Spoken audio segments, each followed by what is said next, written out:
Bueno, shalom, shalom, shalom para todos. Hoy tenemos continuamos más bien con la porción de la Torá llamada Vayigash y se acercó y continuamos con esta historia tan emocionante proféticamente de Joseph y el reencuentro con sus hermanos. Recuerden que hemos venido estudiando que esta porción no es solamente profética en cuanto a la figura misma de Yeshua, a José como un anticipo de Yeshua, sino también el reencuentro de todos los hermanos. Hoy vamos a ver muchos textos del Tanaj que nos explican y que nos anuncian cómo va a ser este encuentro en el futuro.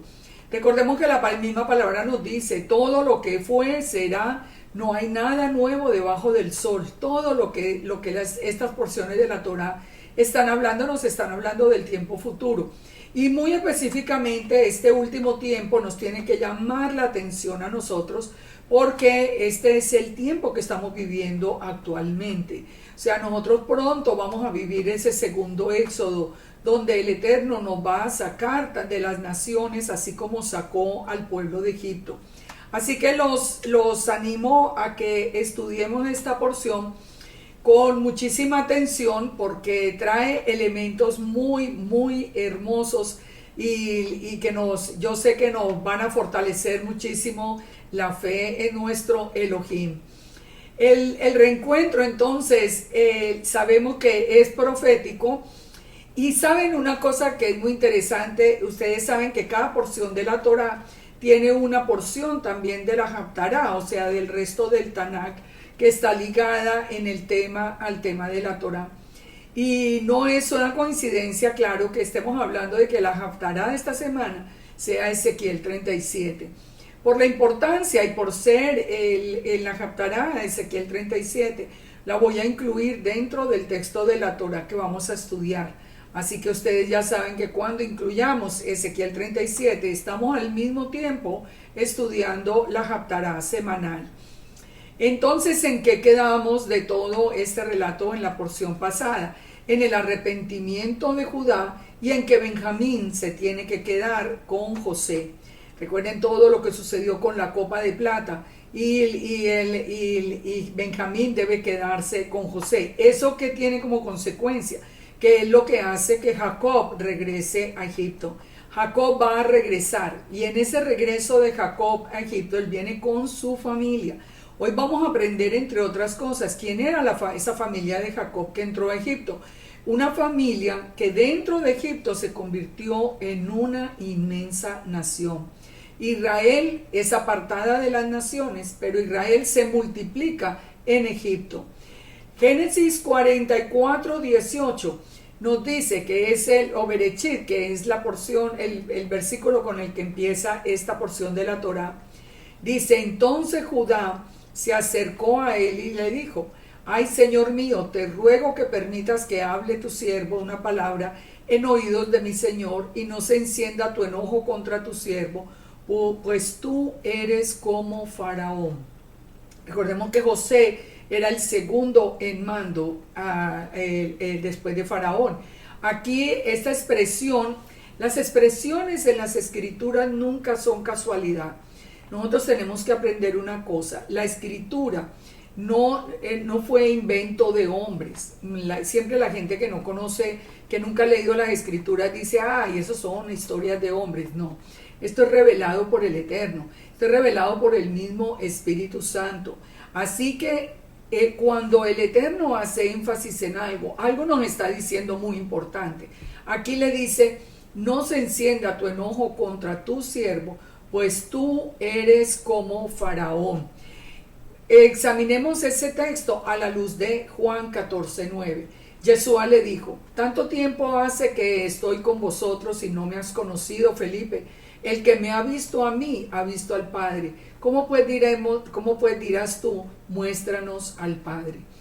Aquí, como nosotros hemos venido estudiando que José es un anticipo de Yeshua, Aquí también nos está diciendo que Él es como el Padre, es decir, Él es esa imagen visible del Padre.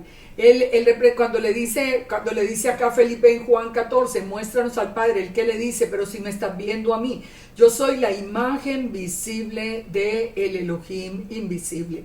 Es exactamente el paralelo. O sea, el paralelo entre José y Yeshua definitivamente es absoluto y completo. El Targum Onkelos nos dice que esa expresión, tú eres como Faraón, que sería Camoja, Cafaro, sugiere igualdad. Sugiere igualdad. Bueno, esto es un tema en el que no puedo entrar ahora, pero recordemos que el Eterno es un Ejad, es uno. Y Yeshua es parte de ese Ejad. Yeshua es la palabra del Eterno. O sea que Yeshua es como el Eterno. Sigamos adelante. Judá entonces continúa haciéndole a José todo el relato, y en el verso 27 dice: entonces tu siervo mi padre nos dijo, vosotros sabéis que 2 hijos me dio a luz mi mujer. Aquí está Judá relatando lo que Jacob le había dicho. Uno salió de mi presencia y pienso de cierto que fue despedazado y hasta ahora no lo he visto. Está hablando del mismo José. Y si tomáis también a este delante de mí, y le acontece algún desastre, haréis descender mis canas con dolor al Seol. Aquí el Seol está hablando de qué, de la sepultura. Dice Jacob le está diciendo que él no puede, ya perdió un hijo de la mujer que él amaba, ahora ya no puede perder los 2. Entonces él sigue diciendo en el verso 30, ahora pues, cuando vuelva yo a tu siervo mi padre, si el joven no va conmigo, como su vida está ligada a la vida de él, sucederá que cuando no lo vea, morirá. Y tus siervos harán descender las canas de tu siervo nuestro padre con dolor al Seol. O sea, recuerden que él no sabe que está hablando con José, pero José sí sabe lo que está pasando y lo que se está diciendo.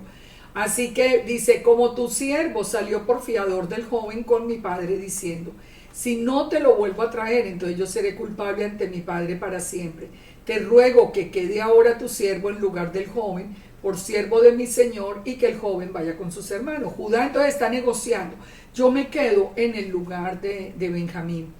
Porque ¿cómo volveré yo a mi padre sin el joven? No podré ver el mal que sobrevendrá a mi padre.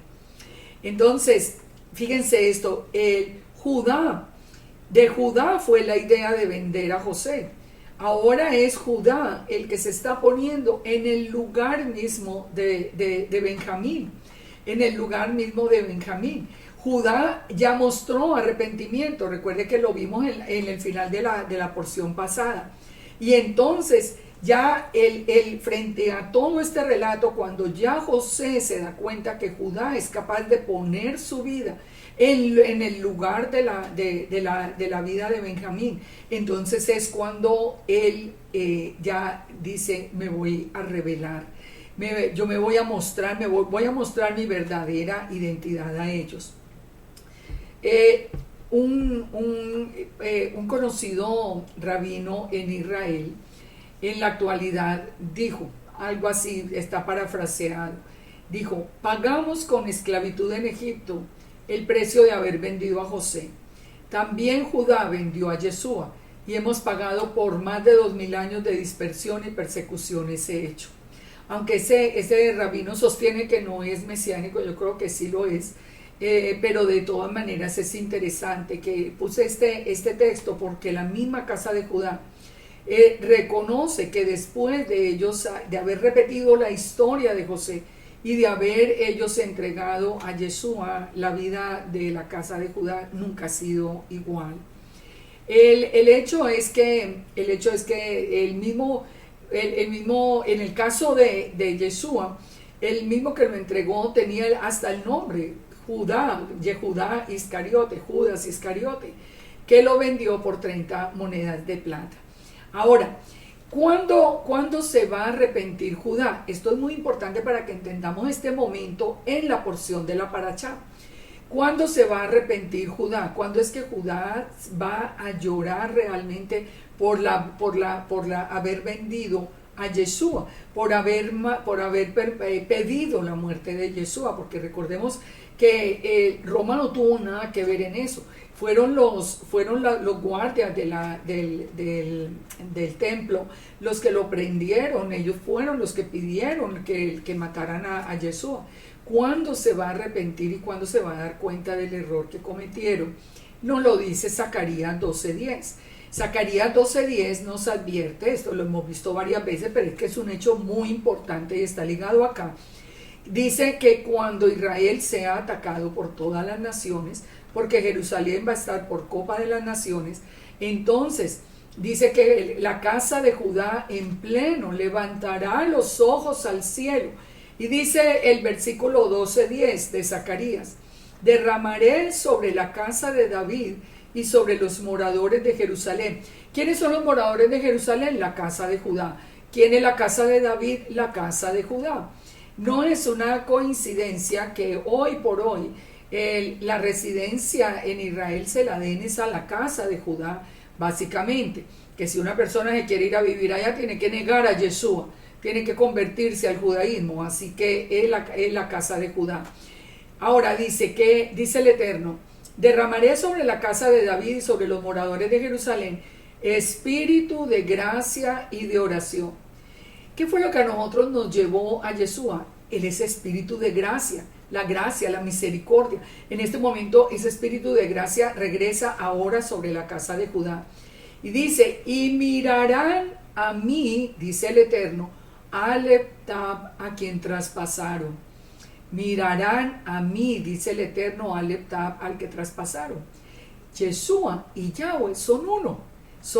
El Eterno dijo que al que habían traspasado era Él. Ahora, ¿es que el Eterno fue el que murió en la cruz? No, el Eterno envió su palabra en la forma de un hombre, pero es su palabra. Entonces el Eterno está diciendo: y mirarán a mí, Aleptab, a quien traspasaron, y llorarán como se llora por hijo unigénito, afligiéndose por él como quien se aflige por el primogénito. Judá acababa de ver, fíjense acá en el texto, Judá acaba de ver a Joseph como el faraón. Y en la profecía de Zacarías, la casa de Judá va a ver al que traspasaron como el Eterno. Porque el Eterno mismo les dijo: mirarán a mí, al que traspasaron. O sea, cuando ellos vean al que traspasaron, ellos van a entender que fue al mismo Eterno. Fue el mismo Eterno a quien ellos se entregaron. Entonces, cuando seguimos leyendo la historia en Zacarías 12, vamos a Zacarías 13 y dice para completar el tema: ¿qué heridas son estas en tus manos? Y él responderá: con ellas fui herido en la casa de mis amigos. Ellos van a llorar como se llora por hijo unigénito, afligiéndose por él como el que se aflige por el primogénito. Entonces fíjense, todo lo que fue en el tiempo de Joseph va a volver a ocurrir otra vez con la misma casa de Judá. Recuerden, nosotros conocimos a Yeshua, pero no conocíamos la Torá, hasta ahora la estamos conociendo. La casa de Judá conocía la Torá, pero no conocía a Yeshua. Pero en este día en especial va a conocer toda la casa de Judá al que traspasaron, y se va a dar cuenta y va a decir, como le dijo acá Judá a Joseph, le dice: porque tú eres como Faraón. Ahí se va a dar cuenta que Yeshua es el mismo Elohim. Vamos a Génesis 45, Berechit 45. Ahora entonces Joseph se va a revelar a los hermanos. Dice: no podía ya José contenerse delante de todos los que estaban al lado suyo, y clamó: haced salir de mi presencia a todos. Y no quedó nadie con él. Al darse a conocer José a sus hermanos, hizo salir a todos los egipcios. El encuentro fue en secreto. Y dice: entonces se dio a llorar a gritos, y los egipcios escuchaban, y oyó la casa de Faraón. Ustedes se imaginan cómo estaba llorando de duro, cómo lloraban tan duro en ese reconocimiento. Es lo mismo que nos dice Zacarías 12:10. Dice: y llorarán y se lamentarán. Y una cosa bien, un dato interesante, porque dice que los hombres llorarán aparte de las mujeres. En el muro de los lamentos hoy, los hombres están aparte de las mujeres. Pero dice que el llanto sería escuchado aún desde las naciones. Lo mismo va a pasar ahora. Ese día que la casa de Judá reconozca a Yeshua, su llanto, su clamor se va a escuchar desde las mismas naciones. Fíjese que el Salmo 118:15 nos habla de toda esa reunión final y nos habla de tanto júbilo y nos habla de tantas manifestaciones fuertes a nivel emocional. Nos dice: voz de júbilo y de salvación hay en la tienda de los justos. La diestra de Yahweh hace proezas. ¿Cuál es la diestra de Yahweh? Yeshua. La diestra de Yahweh es sublime. La diestra de Yahweh hace valentías. No moriré, sino que viviré y contaré las obras de Yah. Las naciones escucharán las voces de júbilo y de salvación. Aquí Egipto escuchaba el llanto de dolor y de arrepentimiento en este encuentro entre los hermanos. Con nosotros va a pasar que ellos van a escuchar cuando nos encontremos todos los hermanos, todas las 12 tribus, lo que va a pasar es que las naciones van a escuchar las voces de júbilo y de salvación, porque dice: la diestra del Eterno, Yeshua, vino a ser la cabeza del ángulo. Por eso sigue diciendo: abrid puertas de justicia, entraré por ellas. Esta es la puerta de Yahweh, por ella entrarán los justos. Ustedes se imaginan ese día nosotros entrando con tanto júbilo detrás de Yeshua, el Rey de Reyes, el Señor de Señores. Dice: esta es la puerta de Yahweh. ¿Quién dijo que era la puerta? Yeshua. Por ella entrarán los justos. Te alabaré porque me has oído y me fuiste por salvación, me fuiste por Yeshua. La piedra que desecharon los edificadores ha venido a ser la cabeza del ángulo. Todos los que están hoy desechando a Yeshua o volviéndolo un hombre cualquiera, mire, ellos van a escuchar a lo lejos, porque ellos no van a estar ahí presentes, van a escuchar a lo lejos esas voces de júbilo y de salvación.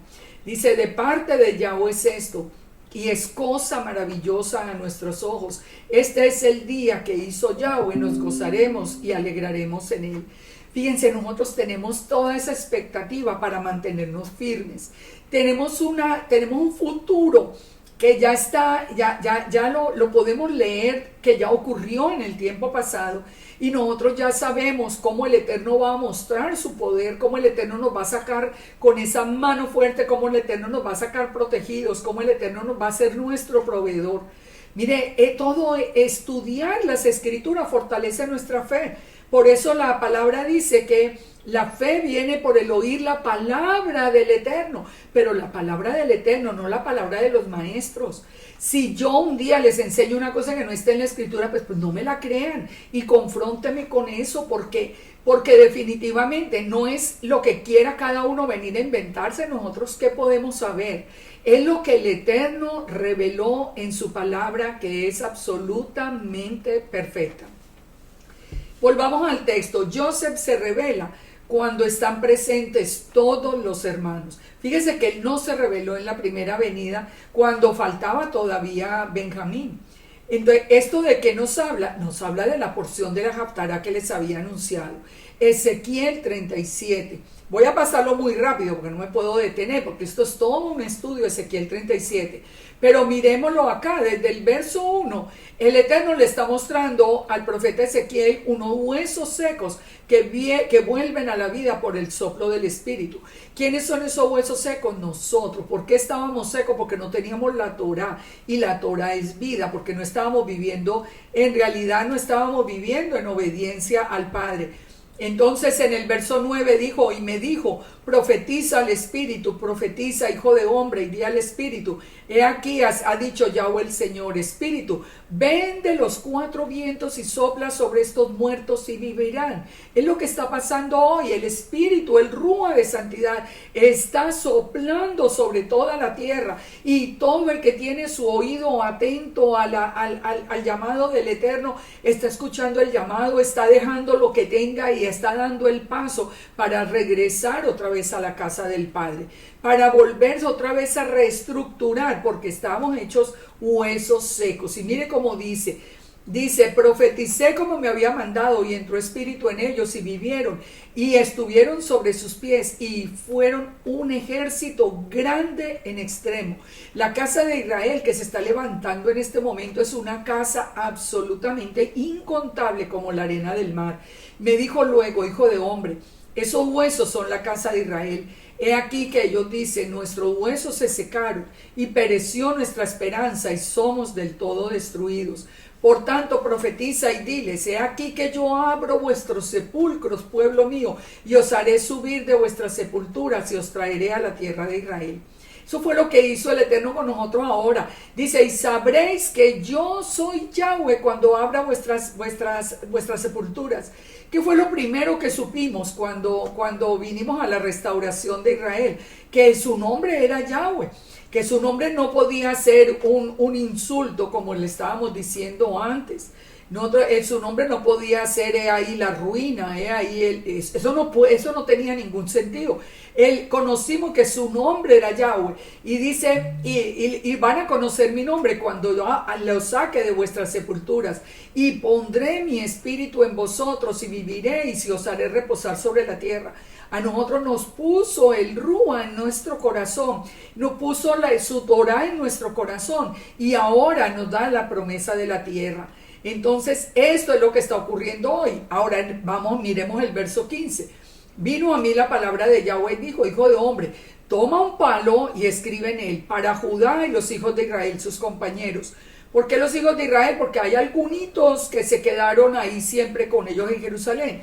Pero básicamente estaba en un palo la casa de Judá formada por Benjamín, por Leví y Judá. Ahora dice, después toma otro palo en la otra mano, toma el otro palo y escribe, para José, palo de Efraín y toda la casa de Israel y sus compañeros. Júntalos y serán uno y pon el uno con el otro para que sean uno solo en tu mano. O sea, esas dos casas, la casa de Judá y la casa de Israel, vuelven a ser un solo palo, una sola nación. Y cuando le pregunten los hijos de tu pueblo diciendo, ¿qué es lo que te propones con esto? Diles, así ha dicho el Señor, yo tomo el palo de José que está en la mano de Efraín. Fíjense que no es ninguna coincidencia esto exactamente con la historia de José. El palo de José es el papá de Efraín y Manasés. Tomo el palo de José en la mano de Efraín y las tribus de Israel y lo pondré con el palo de Judá, que tiene el resto de las tribus, y las tribus de Israel, sus compañeros, y los pondré con el palo de Judá y los haré un solo palo en mi mano. Y los palos sobre que escribas estarán en tu mano delante de sus ojos. Y les dirás, así ha dicho Yahweh el Señor, he aquí yo tomo a los hijos de Israel de entre las naciones, en los cuales se fueron, los recogeré y los traeré a su tierra. Aquí lo pueden ver, voy a ponerlo acá un poquito más grande para que ustedes puedan ver los dos palos en la mano del Eterno. Entonces, en una mano la casa de Judá, Leví, Benjamín y Judá, y en la otra mano el resto de tribus bajo el nombre del palo de José, palo de Efraín o la casa de Israel. Así que serán una. ¿Y qué va a pasar como consecuencia de eso? Dice, serán una sola nación en la tierra. Un rey, van a tener un rey, o sea que el Mesías regresa. Nunca más serán donaciones, nunca más habrá pecado, nunca más habrá idolatría, nunca más habrá abominaciones, tendrán paz perpetua, tendrán una paz perpetua. Y por eso es lo que va a ocurrir después de que sean reunidas las dos casas de Israel. ¿Saben una cosa? No más con el texto de la Haftará de esta semana, es imposible negar la enseñanza de las dos casas de Israel. Yo sé, lo hemos dicho, lo hemos estudiado y yo insisto porque es que sin las dos casas de Israel no hay identidad. Eso, si seguimos pensando en judíos y gentiles, Entonces nosotros quedamos, a los ojos de los judíos, nosotros quedamos en el lugar de los gentiles. Y nosotros ya sabemos que gentiles quiere decir paganos. Mi pregunta es, ¿tú quieres que te llamen gentil? Entonces, si ustedes no quieren que los llamen gentiles o paganos, ¿por qué aceptan que los líderes en las congregaciones estén hablando de judíos y gentiles si eso no es verdad? Estamos hablando de dos casas de Israel que van a ser unidas y que esas dos casas, una vez que sean unidas, ya vimos, no habrá más pecado, tendrán un rey sobre ellos, David será rey, David ya habrá resucitado, habrá paz perpetua. Se dice, normalmente le dicen a uno, no, es que ese regreso ya ocurrió, Ezequiel 37 ya ocurrió después de Babilonia. Mentira, ni son una sola nación, todavía hay pecado, hay abominaciones, no hay ningún rey, así que no es verdad. Esto es una enseñanza que nos tiene que hacer reflexionar y que nos tiene que hacer también ir imponiendo la palabra del Eterno en medio de toda esta restauración de Israel. No puede ser que por agradar a los hombres nosotros vamos en contra de lo que el Eterno determinó como su plan maestro. Así que volviendo al caso al punto de la Torá, nosotros estamos viendo que toda esa reunión de los hermanos que causa una explosión emocional tan inmensa, vamos a ver entonces qué sucede a continuación, porque recordemos que Jacob falta todavía traer a Jacob. Berechit 45 o Génesis 45:1. Entonces, bueno, ya los hizo salir, lloraron, dijo José a sus hermanos, yo soy José, ¿vive aún mi padre? Y sus hermanos no pudieron responderle porque estaban turbados delante de él. Entonces José le dijo a los hermanos, acercaos a mí. Ellos se acercaron y le dijo, yo soy José vuestro hermano, el que vendisteis en Egipto. Ustedes se imaginan cuando sea Yeshua el que les diga a ellos, ya cuando reconozcan al que traspasaron, yo soy, cuando ya venga aquí al templo y le diga, yo soy Yeshua, al que ustedes rechazaron siempre.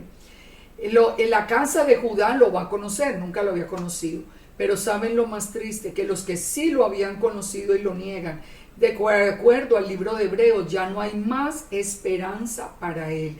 Si hoy usted niega a Yeshua, ya no hay más esperanza, no hay regreso, porque a usted se lo había revelado el Eterno.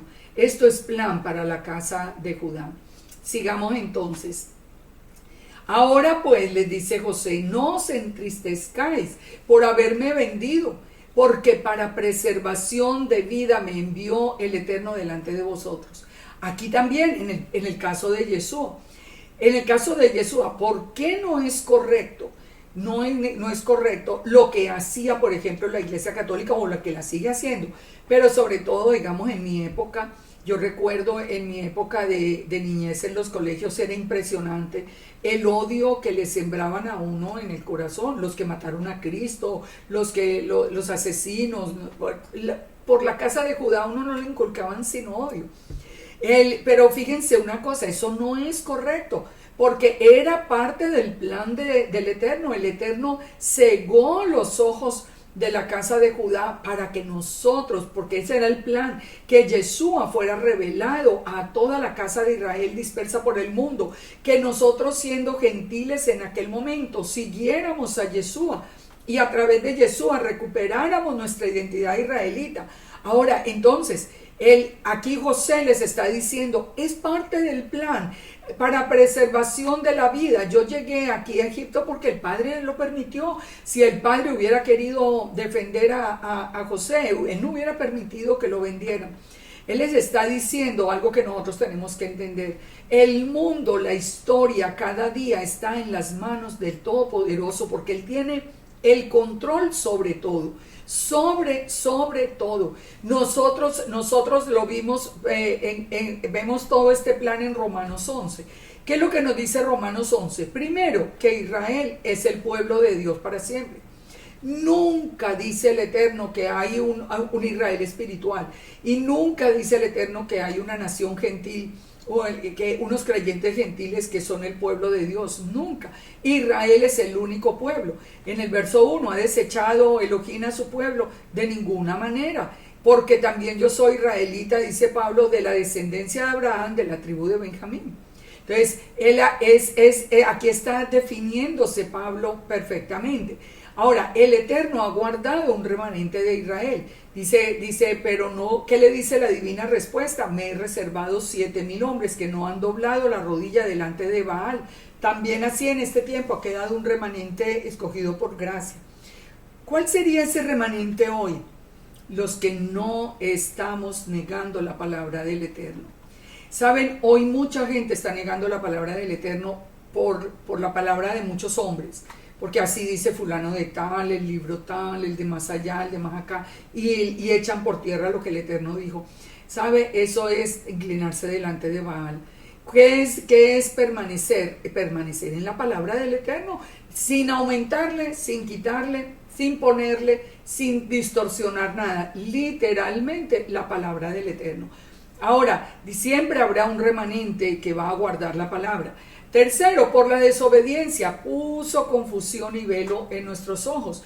Nos dice, como está escrito, Dios le dio espíritu de estupor, ojos que no vean y oídos con que no oigan, hasta el día de hoy. Que es una referencia a ¿qué? A Isaías 29, está hablando de Isaías 29 Pablo. ¿Qué nos dice Isaías 29? Ya el Eterno derramó sobre vosotros espíritu de sueño y cerró los ojos de vuestros profetas y puso velo sobre la cabeza de vuestros videntes, y os será toda visión como palabras del libro sellado, el cual si dieren al que sabe leer y le dijeren lee ahora, él dirá no puedo porque está sellado. Nosotros estudiábamos pero a conciencia. Yo les digo, yo no sé ni decirles cuántos institutos bíblicos yo hice cuando era maestra en la iglesia cristiana. Yo no les puedo decir a ustedes cuántas veces me he leído las escrituras de principio a fin, porque me las sé de memoria, Yo sé que hay ahí, que no hay ahí. Tanto estudiar, pero ¿qué pasaba? Porque en aquel tiempo no veíamos el Shabbat, ni las fiestas, ni veíamos la Torah, ni veíamos nada, porque teníamos ese espíritu de sueño colocado por el Padre delante de nosotros. Y si se diera el libro, el que no sabe leer, diciendo lee ahora, dirá no sé leer. ¿Por qué vino? Por la transgresión, por el pecado. Vino eso. El plan del Eterno era que las dos casas de Israel, lo dice Romanos 11, que las dos casas de Israel tuviéramos ceguera parcial. Entonces Judá ciego al Mesías y nosotros ciegos a la Torah. ¿Hasta cuándo? Hasta que se cumpliera el tiempo de la plenitud de los gentiles. ¿Cuál es el tiempo de la plenitud de los gentiles? El tiempo de la adopción de Efraín y Manasés. Eso es lo que nos va a decir en la próxima parashá el texto de la Torá. Entonces, todo está perfecto, hoy todo se está dando, nosotros estamos hoy viendo, ese espíritu de estupor fue quitado. Nosotros hoy podemos ver las escrituras, nosotros hoy entendemos la revelación. ¿Por qué? Porque ya llegó el tiempo de la plenitud de los gentiles, ya los que fueron llamados, y muchos fueron los llamados, pero pocos los escogidos a venir a la restauración. Y lo triste es que de muchos que vinieron a la restauración, muchos se están devolviendo por no estar en la palabra del Eterno. Entonces, fíjense acá, nosotros encontramos la plenitud de los gentiles. Encontramos la plenitud de los gentiles. Les voy a poner acá esta imagen, que la vamos a estudiar en la próxima porción, como le digo, que es el momento en que ya este es el final, cuando el olivo completo de Israel, del que está hablando de Romanos 11, sea los descendientes de Abraham, Isaac y Jacob, y la raíz de todo el olivo, Yeshua HaMashiach. Es un plan perfecto. Entonces volvamos a ver Echid, pues ya habían pasado 2 años de hambre en medio de la tierra, y aún quedan 5 años en los cuales ni habrá arada ni siega. José les está diciendo, miren, no se preocupen que eso era plan del Eterno. Han pasado 2 años y son 7 años de escasez. De todas maneras, el Eterno me envió delante de vosotros para preservaros posteridad sobre la tierra y daros vida por medio de gran liberación. Ojo con esta afirmación. Israel es el pueblo del Eterno para siempre. El Eterno dijo, aunque solamente el día que no haya ni sol, ni luna, ni estrellas, ese día Israel dejará de ser mi pueblo. Bueno, mientras el sol salga y la luna salga en la noche, Israel es el pueblo del Eterno. Y el Eterno hará lo que tenga que hacer para preservarlo. Aquí venía un hambre sobre la tierra y el Eterno tenía que preservar la vida de Jacob y su familia porque era el origen mismo del pueblo de Israel. Así pues, que no me enviasteis acá vosotros, sino el Eterno que me ha puesto por padre de Faraón y por señor de toda la tierra y por gobernador de toda la tierra de Egipto. Así que miremoslo en la comparación con Yeshua. Lo ha puesto, es Dios que me ha puesto por padre de Faraón, por señor de toda la casa, por gobernador de toda la tierra de Egipto.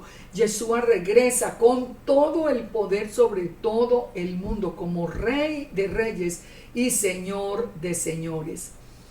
Recordemos que el mismo Yeshua, cuando fue anunciado por el profeta Isaías, que cuando él naciera, él iba a ostentar el título de Padre Eterno, no de Hijo Eterno, de Padre Eterno, del Príncipe de Paz, del Dios Todopoderoso, porque sabemos que son un Ejad.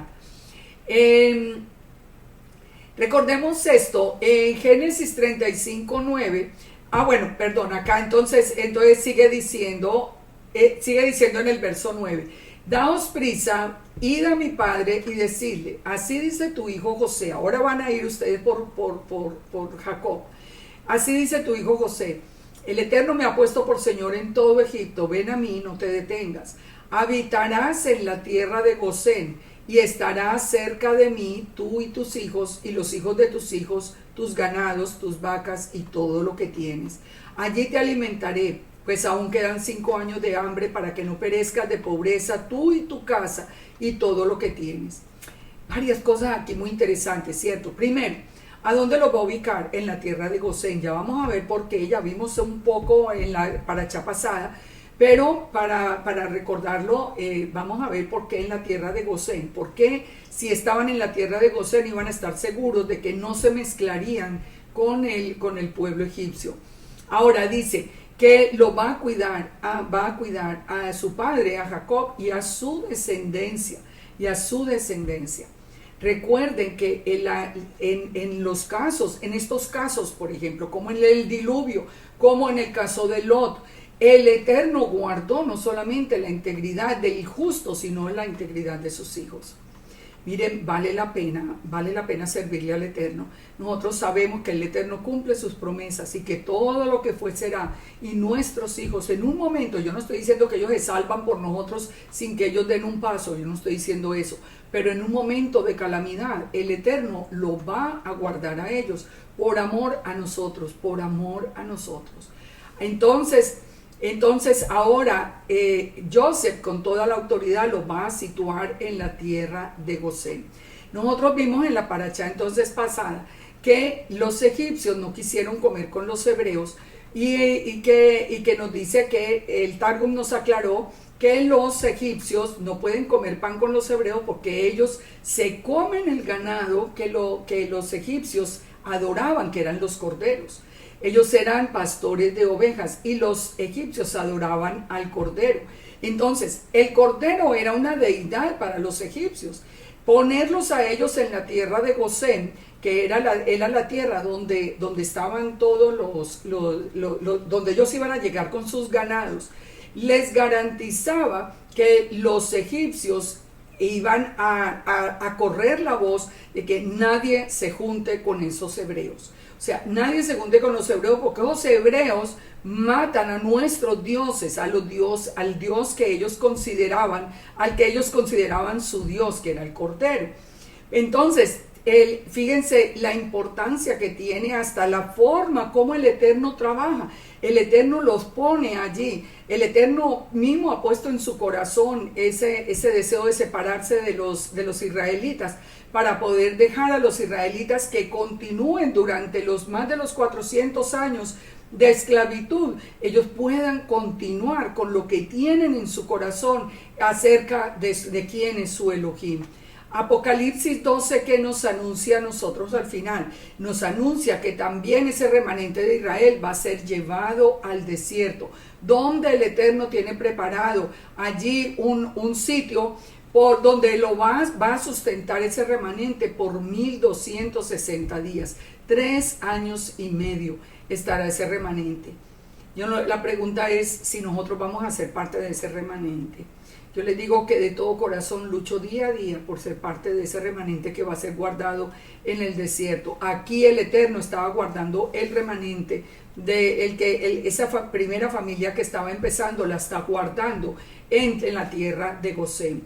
Haréis pues saber a mi padre toda mi gloria en Egipto y todo lo que habéis visto, y daos prisa y traed a mi padre acá. Se echó sobre el cuello de Benjamín su hermano y lloró, y también Benjamín lloró sobre su cuello, y besó a los hermanos y lloró sobre ellos. Ustedes se imaginan el día que nosotros nos volvamos a reunir todas las tribus. Ustedes se imaginan el día que Judá nos reconozca, nosotros reconozcamos a la casa de Judá, y todas las 12 tribus más Efraín y Manasés estemos en esta alegría, reconociéndonos como realmente el pueblo de Elohim.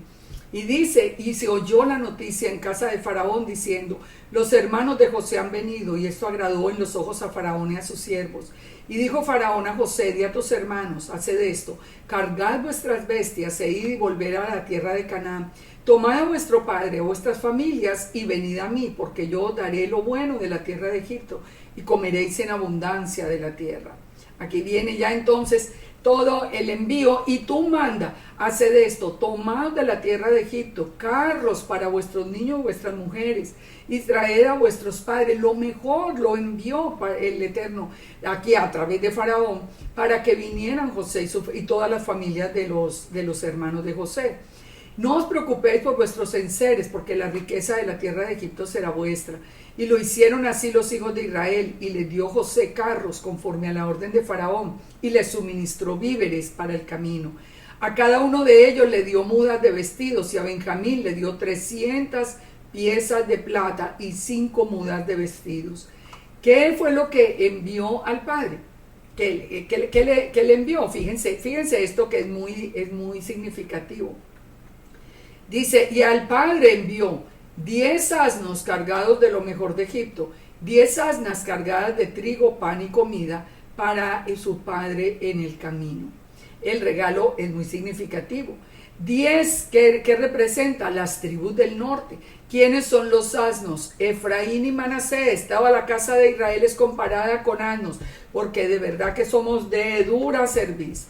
Manejar la casa de Israel no es nada fácil, pero es muy interesante el número, porque recordemos que ya esto lo habíamos visto antes, cuando Abraham mandó a su siervo a buscar la esposa para su hijo Isaac. También había mandado los 10 camellos. Siempre estamos viendo el mismo número que representa a todo lo que había, como lo que estaba desaparecido. Aquí manda José como la representación de lo que es su casa de Israel, porque José es el que aparece a la cabeza de la casa de Israel. Despidió entonces a sus hermanos, ellos se fueron, y les dijo: no se vayan peleando por el camino. Recordemos que José los conocía, sabía que entre ellos vivían en una pelea continua. Recuerda que siempre llevaba Joseph las quejas de los hermanos al padre, y nosotros no lo podemos, él no se olvidaba de cómo eran los hermanos. Y subieron de Egipto y llegaron a la tierra de Canaán, a Jacob su padre, y le dieron las nuevas diciendo: José vive, él es el Señor en la tierra de Egipto. El corazón de Jacob se afligió porque no les creía. Y ellos le contaron todas las palabras de José que él les había hablado. Y viendo los carros que había para llevarlos, entonces dice que su espíritu revivió. Entonces dijo Israel: José mi hijo vive, iré iré y le veré antes de que yo muera. Fíjense, bien interesante, siempre dice, está hablando de Jacob, pero cuando el que va a tomar la determinación para regresar es Israel. Ya lo habíamos advertido, cuando habla de Jacob, habla de su labor personal, cuando habla de Israel, está hablando a nivel profético de toda la nación. Entonces, ahora sí, Israel viene al encuentro con José, que resume todo el encuentro de la nación del Eterno. Génesis 46 o Berechit 46, la promesa. Salió entonces Israel con todo lo que tenía. ¿Y a dónde vino primero que todo? A Beersheba. Beersheba es el nombre de la ciudad. Salió Israel, o sea, salió Jacob, pero aquí ya sabemos, salió Israel con todo lo que tenía y vino a Beersheba y ofreció sacrificios al Dios de su padre Isaac. Hoy, aquí tenemos un punto importantísimo. ¿Por qué dice que vino a Beersheba? Fíjense, nosotros pudiéramos pensar, bueno, era lo que le quedaba más cerca y esa fue la jornada del día. Recuerden, en el Eterno no hay coincidencias y nosotros tenemos un Elohim de códigos. Cuando él una palabra o un sitio lo repite en un mismo sentido, nos está hablando no solamente en el tiempo pasado, de lo que ocurrió, sino en el tiempo futuro. Miremos un ejemplo bien claro de esto, lo que va a ocurrir con Beersheba. Y dice, habló entonces el Elohim a Israel en visiones de la noche. El Eterno vino a Jacob y le dijo, Jacob. Él respondió, heme aquí. Y dijo, yo soy Elohim, el Elohim de tu padre. No temas descender a Egipto, porque allí yo haré de ti una gran nación. Yo descenderé contigo a Egipto y también te haré volver. Y la mano de José cerrará tus ojos. Jacob recibió la noticia de que su hijo Joseph vivía y que ahora lo traía de regreso. El Eterno mismo le confirma a Jacob, le confirma a Israel, que él es el autor de todo este plan. No temas descender a Egipto, porque allí haré de ti una gran nación. ¿Cuándo le había prometido eso? Se lo había prometido a Abraham, que Israel sería una nación incontable como la arena del mar. Entonces, fíjense acá, dice, y subieron de Egipto y llegaron a la tierra de Canaán a Jacob, su padre, y le dieron las nuevas diciendo, José vive aún. Bueno, ya vimos esto. Israel es el que responde. Israel entonces es el que está representando todo. Ahora, vamos al punto de Beersheba. ¿Por qué Beersheba? Que es como sería la pronunciación mejor en hebreo. Beersheba. ¿Por qué hace allí Jacob un sacrificio? ¿Por qué allí se le vuelve a revelar el Eterno? ¿Y por qué Jacob? Habla de ser el Dios de su padre Isaac. No dijo de Abraham y de Isaac, sino solamente de Isaac. Fíjese, recordemos un poquito sobre Beersheba. Beersheba significa, ha sido tomado en las escrituras como un límite de Israel. Por ejemplo, en 2 de Samuel dice, trasladando el reino de la casa de Saúl y confirmando el trono de David sobre Israel y sobre Judá, desde Dan hasta Beersheba. O sea, Dan en el norte, Beersheba hacia el sur. Es como si fueran los límites de Israel. En Jueces 21 salieron los hijos de Israel y se reunió la congregación como un solo hombre, desde Dan hasta Beersheba y de la tierra de Galad a Yahweh en Mizpa. La expresión entonces desde Dan hasta Beersheba es como si le hablara de la totalidad de la tierra de Israel. Ahora, ¿qué había pasado anteriormente en Beersheba? ¿Qué había pasado? Recordemos que aún desde el tiempo de Abraham, con la historia de Abraham, con Abimelech, que abrieron los pozos de agua en Beersheba. ¿Qué representan los pozos de agua? Los pozos de agua representan la Torá. Y Beersheba es digamos que el inicio de la tierra de Israel. Así que, fíjense, unan todos esos conceptos. En Beersheba hizo pacto Abraham con Abimelech. Los filisteos, después de la muerte de Abraham, cerraron los pozos. Pero en vida de Isaac, que ya lo vimos en Bereshit 26, la historia muestra una repetición de todo este evento. Isaac abre de nuevo los pozos y después viene en el valle de Gerar, los siervos de Isaac encuentran los pozos de agua viva que llaman Esek porque habían altercado con él. Bueno, viene toda la historia que ustedes lo pueden leer de nuevo. ¿Y qué fue lo que hicieron allí en Génesis 26, 21? Abrieron otro pozo, riñeron sobre él, se apartaron y abrieron otro pozo más y no riñeron, sino que lo llamaron Rehobot, porque dijo, ahora Yahweh nos ha prosperado y fructificaremos en la tierra. Fructificaremos en la tierra. Entonces, fíjese, el Beersheba o Beersheba significa la promesa de la tierra a Isaac, porque los pozos de Abraham los habían cerrado, a Isaac los vuelve a abrir y habla de que la tierra le pertenece a Israel y de que fructificarán en la tierra. Ahora, el hecho de que venga Jacob y en Beersheba se encuentre con el Eterno le hable y le confirme el pacto que él hizo con Abraham. Era una manera, y él hace su sacrificio, era una manera de asegurarle que esa era la tierra prometida, que aunque él fuera disperso a Egipto, él lo volvería a traer a la tierra prometida.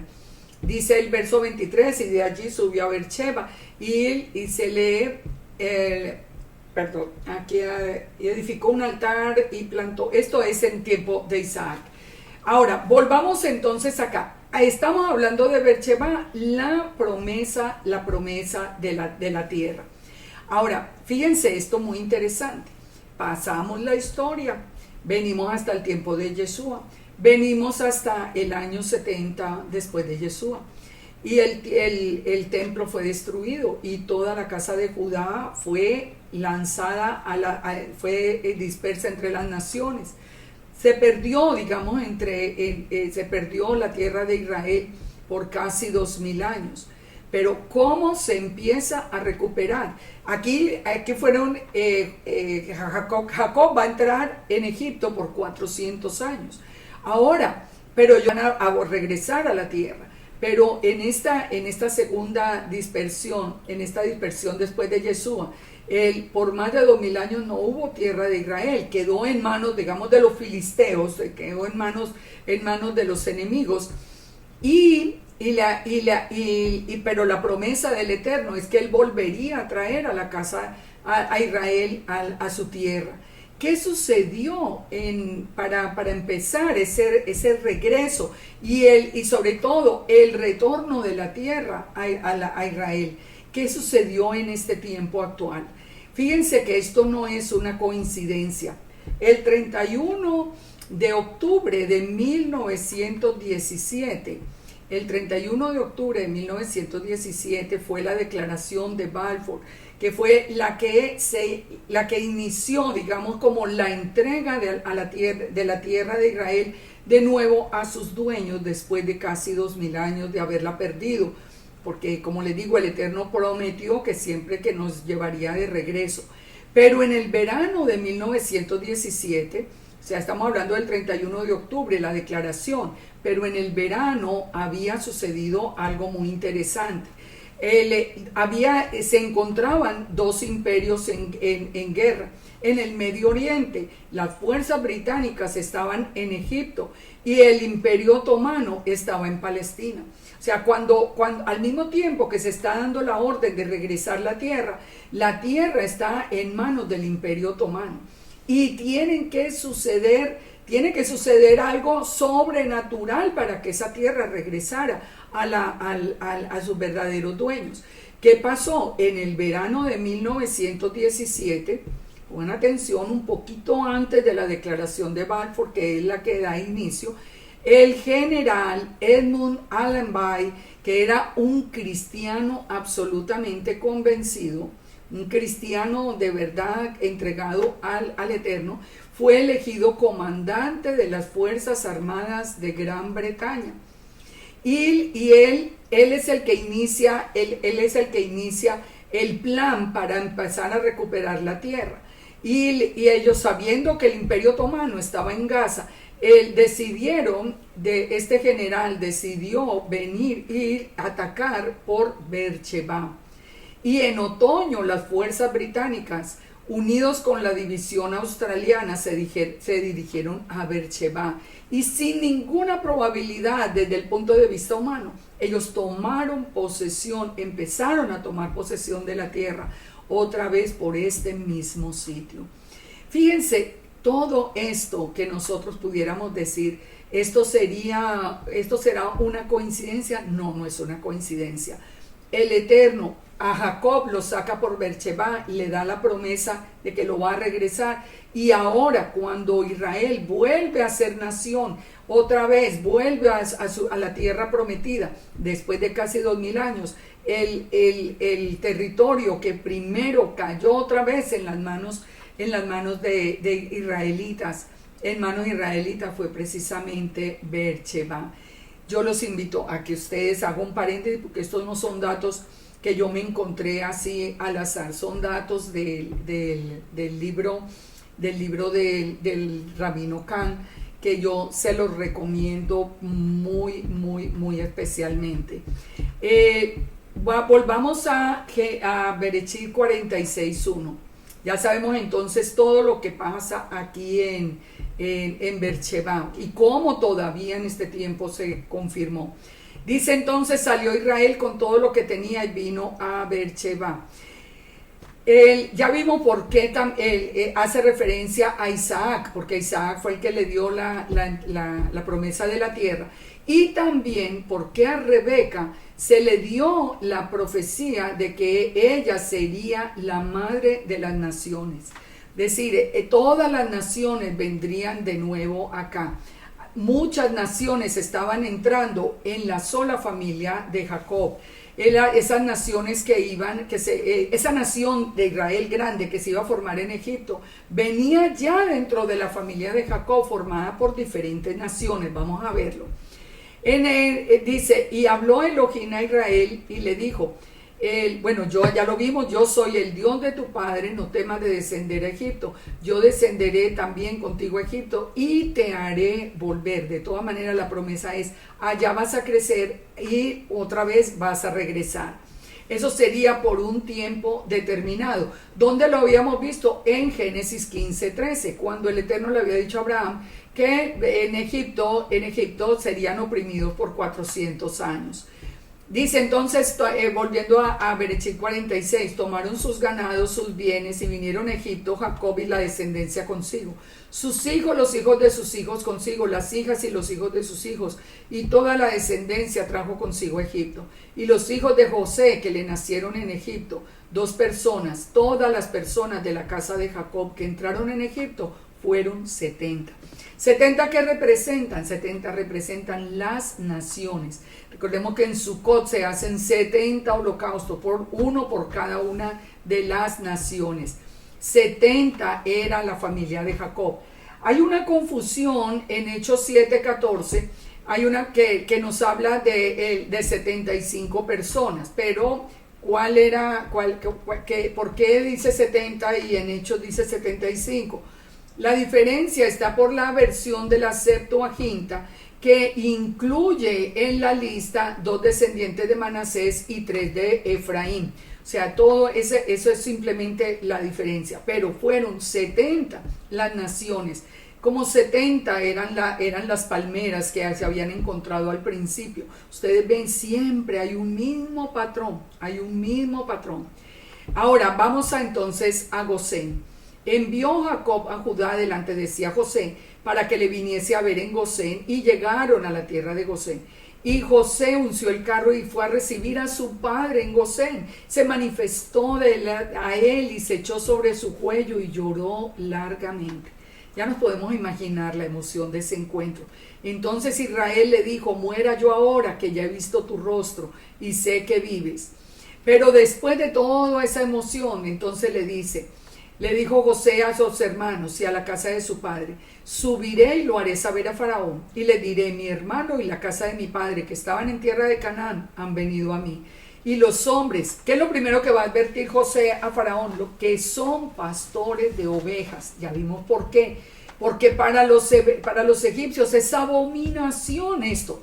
Entonces le dice, son pastores de ovejas porque son hombres ganaderos. Han traído sus ovejas, sus vacas y todo lo que tenían. Y cuando Faraón los llame, les dice José, que les pregunte cuál es su oficio, ustedes le van a decir, somos hombres de ganadería desde nuestra juventud. O sea, esto era clave, porque para los egipcios es abominación todo pastor de ovejas. Todo parte del plan. Así que ya sabemos cómo el Eterno quiso hacer de Israel un pueblo separado, aún estando en la tierra de Egipto. Él les decía ahora que en la familia de Jacob venían, no todos eran de sangre israelita. Miremoslo acá. En el verso 10 nos habla de los que entraron, entre los 70 que entraron. Dice, los hijos de Simeón, Jemuel, Jamín, Ohad, Jaquín, Zoar y Saúl, hijo de la cananea. Así, esto es lo que nos muestra la escritura. Pero sabemos, ya por la misma historia, sabemos que el mismo Judá había tenido hijos. O sea, ya Israel es una mezcla de todas las naciones. Eso de ponerse a hablar de que yo tengo aquí la sangre pura y que Israel... No, Israel ha sido siempre una mezcla de naciones, porque eso fue lo que el Eterno le prometió a Jacob. Cuando le dijo que de él vendría una multitud de naciones. ¿Esto por qué se lo digo? Porque tenemos que entender que la misericordia del Padre es con el mundo entero. Y Él, ¿qué fue lo que hizo? Que Él hizo un plan para que de las naciones, los que creyeran en Él, vinieran a ser parte de ese pueblo de Israel. De manera que esto es un dato que es muy importante. También hoy en los que regresaron a Israel después de 2000 años, venían todos los descendientes de los pueblos házaros. Y los pueblos házaros eran pueblos bárbaros que se convirtieron al judaísmo. Así que no todo el que dice hoy que tiene sus ancestros judíos tiene realmente sangre israelita, pero en Israel la conversión es absolutamente legal. O sea, para el Eterno, los egipcios que más adelante van a salir cuando ya salga el pueblo de Egipto, ellos fueron repartidos entre las tribus y fueron uno más de las tribus. No existe discriminación en Israel y esto nosotros lo confirmamos a través de Yeshua. Terminemos entonces con el capítulo 47. Ya está el hambre en Egipto. José hizo habitar a su padre y a sus hermanos y les dio posesión de la tierra de Egipto en lo mejor de la tierra. Les dio lo mejor en la tierra de Ramesés, como mandó Faraón. Y alimentaba a José a su padre y a sus hermanos y a toda la casa con pan según el número de los hijos. No había pan en toda la tierra, y el hambre era grave, por lo que desfalleció de hambre la tierra de Egipto y la tierra de Canaán. Y recogió José todo el dinero que había en la tierra de Egipto y en la tierra de Canaán, por los alimentos que de él se compraban. Y metió José el dinero en casa de Faraón. El hambre era por toda la tierra. El dinero, porque Faraón era el único que tenía alimento, así que pudo recoger los bienes de todas las personas. Y ya no hubo más dinero para conseguir alimento. ¿Esto es parte de qué? Esto es parte del plan también. Miremos y verá. Acabado el dinero, y de la tierra de Canaán vino todo Egipto a José diciendo, danos pan, ¿por qué moriremos delante de ti por haberse acabado el dinero? Y entregaron sus propiedades y entregaron el ganado.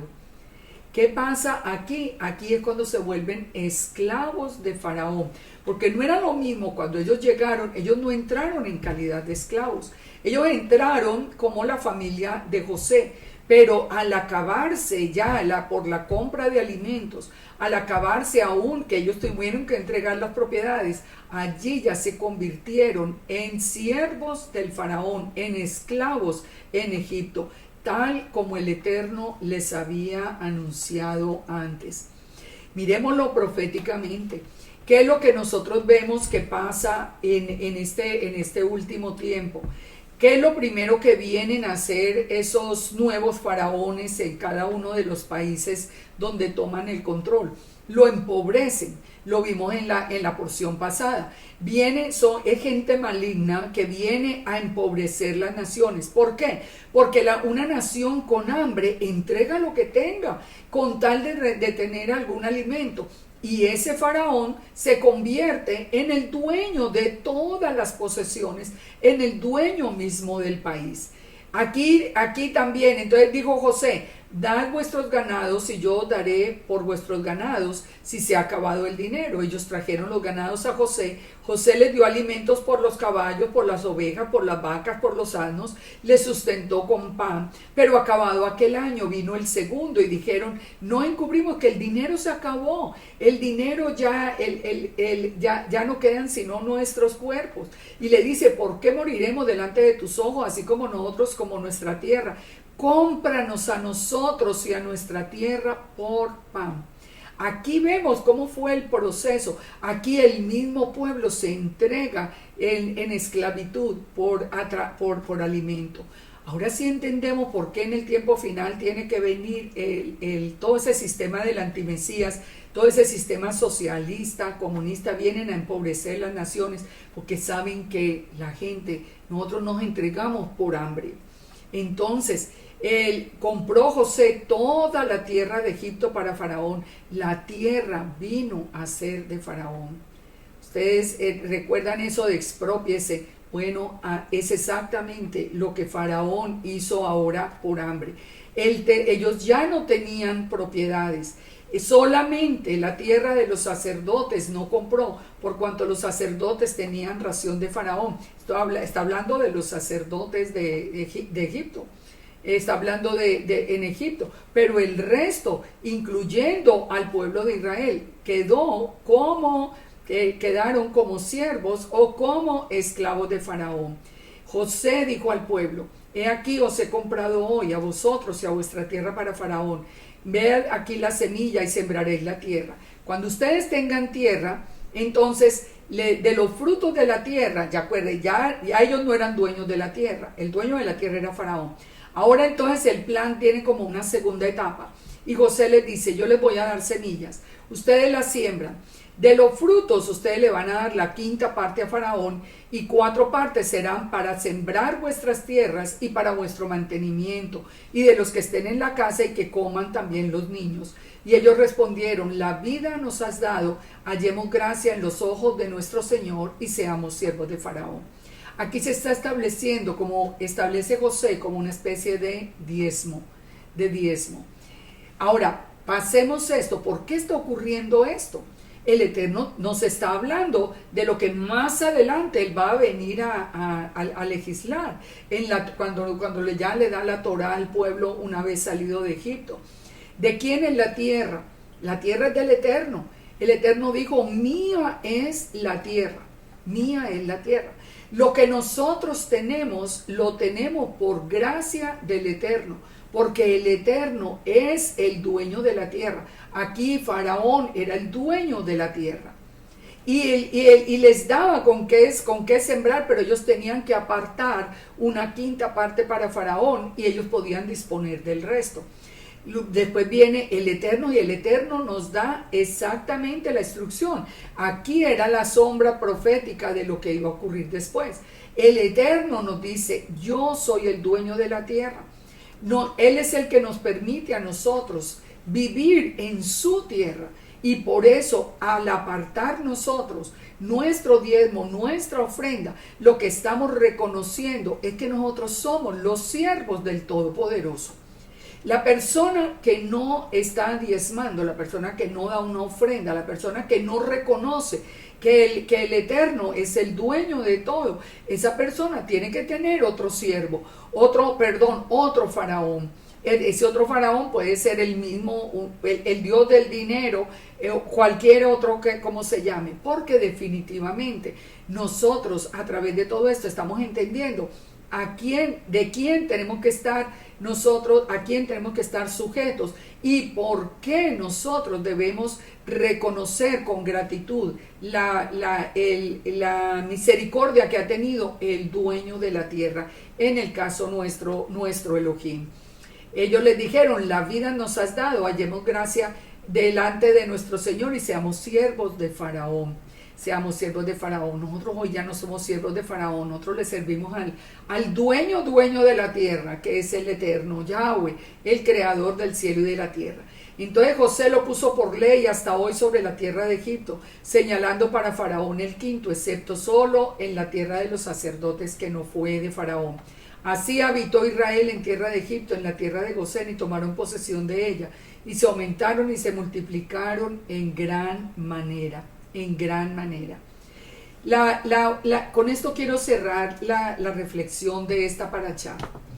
¿Realmente hay personas libres? Yo digo que no. O nosotros somos siervos del Eterno, o nosotros somos esclavos del mundo. Y al mundo le tendremos que dar también su parte. Y el mundo nos reclamará también su parte. Y sobre todo en el tiempo final, en ese tiempo de empobrecimiento de la tierra, porque viene hambre a la tierra, eso es evidente, eso nos lo dice la profecía y la profecía se cumple. La pregunta es, ¿quién es tu Señor? ¿De qué lado estás? Porque cuando nosotros estamos como en ese pueblo de Gosén, aún en medio del Egipto, pero estamos en ese pueblo de Gosén, bajo las alas del Todopoderoso, Él nos va a cuidar, Él cuidó a su pueblo. Lo cuidó, lo sacó y lo sustentó en el desierto hasta que lo llevó a la tierra prometida. Eso mismo va a ocurrir en el segundo éxodo. Pero si nosotros no nos declaramos como siervos del Eterno, que no nos situamos bajo sus alas, reconociendo que Él es nuestro Elohim, entonces somos siervos del mundo y el mundo tomará ventaja de eso y muy rápidamente seremos sellados para poder comprar o vender, como dice la profecía para los tiempos finales. Nosotros nos estamos acercando a un momento de una decisión muy difícil. Para poder comprar o vender en el mundo va a haber un sello y nosotros tendremos que rechazarlo y creer solamente en el poder y en la fidelidad y en la misericordia de nuestro Elohim. Así que les dejo esto para reflexionar en este Shabbat. Espero que nos veamos la próxima semana con la ayuda del Todopoderoso, que nos dé vida y nos dé la oportunidad de seguir compartiendo la historia cómo sigue, porque tenemos mucho que aprender de esta tierra, de Israel en Egipto, porque es nuestra propia historia. Y aquí vamos a ver cómo es que comienza también nuestra historia con el segundo éxodo. Que el Eterno nos bendiga, nos guarde, que el Eterno nos muestre su misericordia cada día, que el Eterno sea esa lámpara, su palabra sea lámpara a nuestros pies, que nosotros no nos apartemos del Eterno, ni a derecha ni a izquierda. Shalom para todos, que el Eterno los bendiga.